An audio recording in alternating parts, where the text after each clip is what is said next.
there is so much baggage. Let's start with the quote-unquote less serious ones. So, less serious, but this can still be very serious.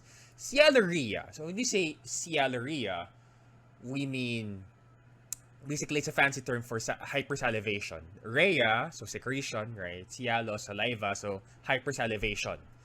And that sounds like, okay, it's an inconvenience. But when you consider that all of that saliva that pools in the mouth, a person may accidentally swallow not into the stomach, but end up going into the lungs.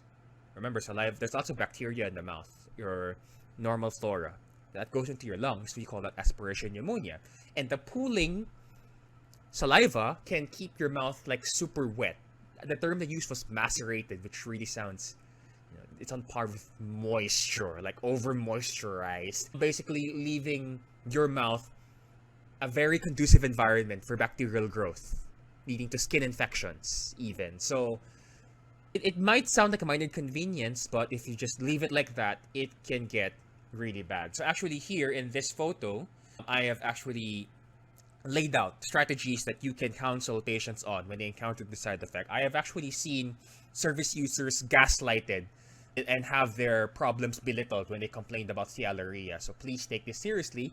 If someone comes to you with this problem, non-pharmacologic strategies you can employ. The pillow, you see at the back, I wrapped it completely in a towel so it can soak up any saliva that, that might end up staining their pillows, and, having them sleep on a moist pillow, it's just really poor quality of life. Yeah, it can leave stains. You don't want them to miss-swallow and end up having the saliva go to their lungs. So you see I had the munchlax propped up here. So make sure you can recommend they stack the pillows. So the head is tilted up, and there's lower risk of aspirating the saliva into the lungs. But try as we might, the towels can still get removed while tossing and turning at night, while sleeping, and these might not be enough. So there are prescription options, local antimuscarinics, particularly those that are quaternary amines that are less likely to be absorbed systemically, although we have less evidence for that. We have more evidence for the more systemic antimuscarinics, unfortunately. But yeah, you can talk about at least the non-pharmacologic stuff. Okay, now we go to the serious stuff.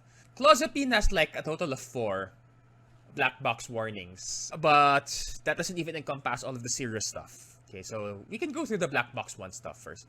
First one is myocarditis. Basically inflammation to the heart, and we can see that through several signs and symptoms. Unfortunately, these signs and symptoms are not very specific, perhaps even sensitive enough. Not everyone is going to get an increase in heart rate when they get myocarditis due to clozapine. So generally for this, we recommend blood monitoring, troponin, and all of that, especially the first few weeks. Even the symptoms themselves, they can be masked. Thankfully, it's not frequent. It's relatively rare, but still very, very important to watch out for. So I mentioned seizures. Yeah, seizures is a black box warning. For clozapine, the risk is relatively higher compared to its other second-generation counterparts. But, like I said, it has been safely used in people with epilepsy. But still, it doesn't mean you should let your guard down. Always just gotta monitor. Orthostatic hypotension. This is the reason why in some practice settings, the first dose of clozapine is monitored for up to 6 hours. They try to monitor for the first dose phenomenon, familiar, for the alpha-1 antagonists, end up fainting, hitting their head or something. That's due to the very potent alpha-1 receptor antagonism. So you wanna watch out for that. And constipation. This is not a black box warning, but I dedicate an entire slide to this because this is very important. Often underemphasized, underrated, but super serious, potentially fatal. It's just constipation. No, it's not just constipation. This is not your normal constipation. This is CIGH. Some will call it small bowel obstruction, SBO. And others will call it paralytic ileus. Basically, it's just really, it's constipation you can die from. It's constipation you can die from. This is super serious. In fact, this is so much more serious than the white blood cell depletion that everyone's just super panicky and worried about. You know, agranulocytosis, it's super rare. Death from it, it's even rarer. Super rare. Okay, it's super rare. But constipation, the rates of mortality for constipation, they are significantly higher. So much higher. Still, again, not common, thankfully, the death from this. But if you leave it untreated, mortality rates can be pretty high. Okay. This might also, from a mechanism perspective, this might feel very weird because, you know, I mentioned hypersalivation earlier. Hypersalivation is a cholinergic thing.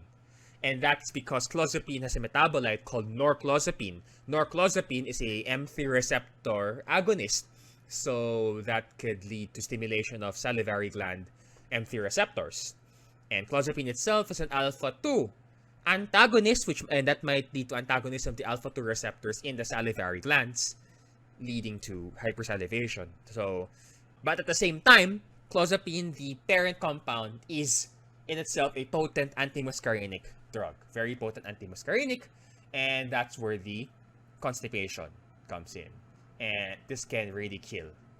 Problem is, management is not the same as with normal constipation.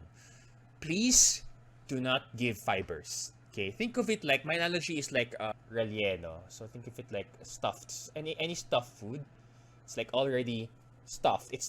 Your colon is paralyzed. Think of it as your colon is paralyzed. It's not moving anymore. And then it's stuffed. And then you add more fibers to it. That's not gonna do anything. Preferably focus on the hydration, focus on the exercise, sure, but avoid fibers. Generally for this, we recommend stimulant laxative. We want a laxative that is not fiber and that will work immediately, particularly senna.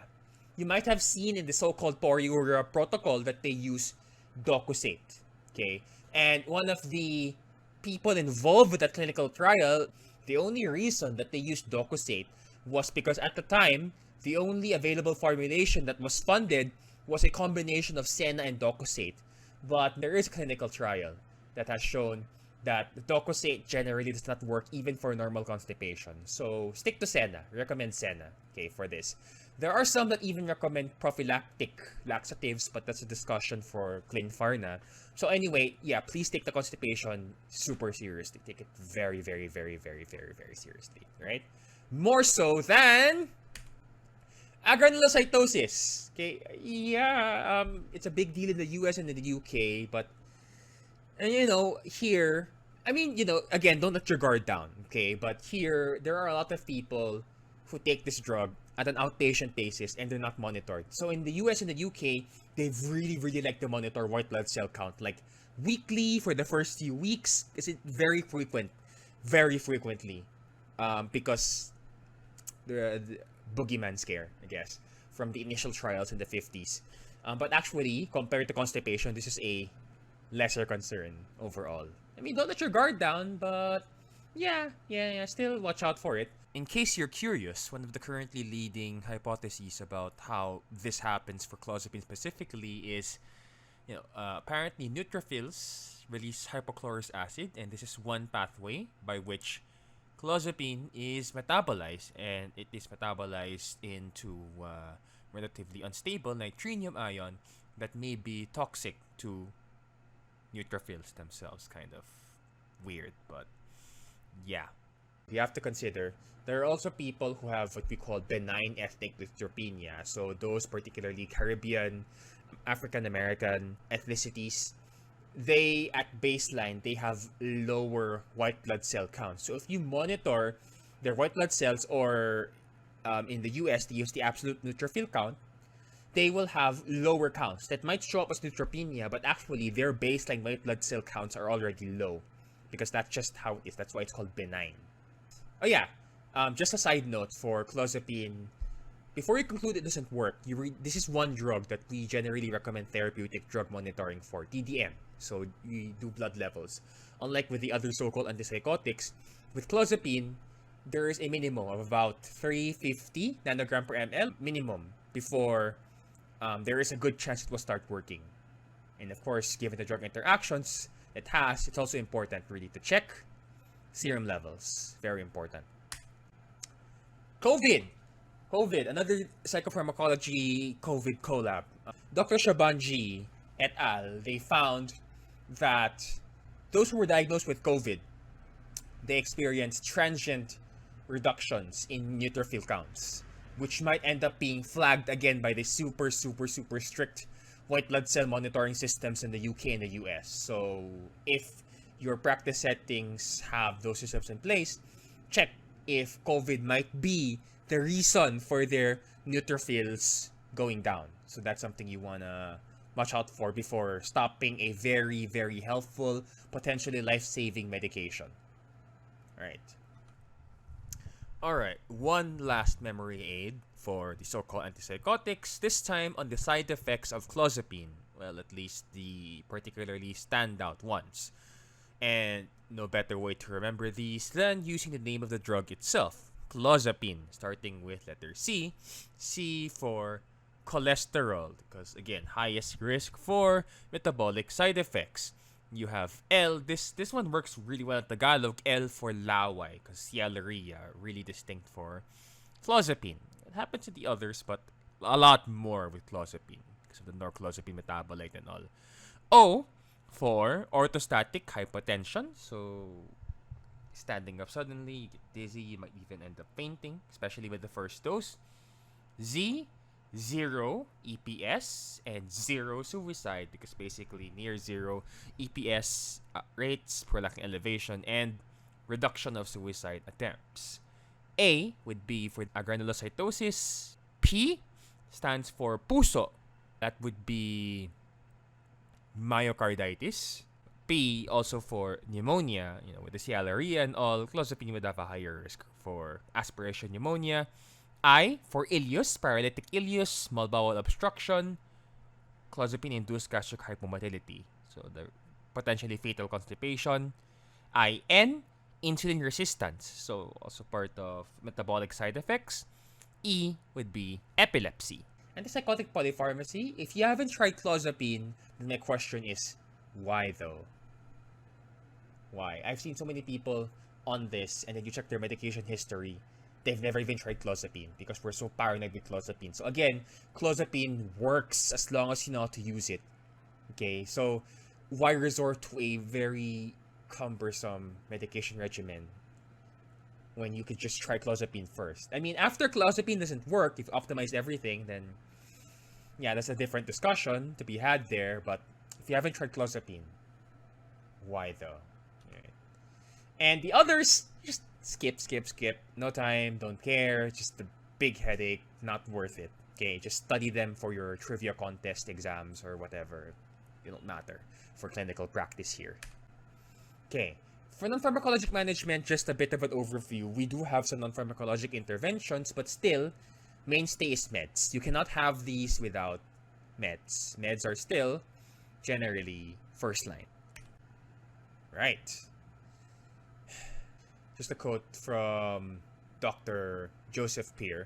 While I think your heads might be burnt out at this point from all of the super complex pharmacology we've done, this is one of the most complex topics in pharmacology, I swear. I've done this so many times, but it still leaves my mind ringing after I do a bit of this. And while it is complex, again, embracing this complexity, I would say, will make the studying process less difficult, right? So there is no doubt that the pathophysiology, diagnosis, and evidence-based treatment guidance are much firmer in other specialties like infectious disease or automechanics. But, like with Dr. P.I.N.E., like for me, the mystery of psychiatry and the pluralistic approaches to address it are what make our profession so interesting and intellectually challenging. So this is one of the things I actually do enjoy about psychopharmacology, the challenge.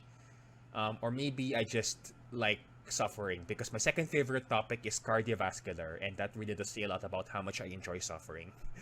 So yeah. So I do really encourage you to embrace this complexity, because it will make just connecting everything less difficult, especially when you get to practice.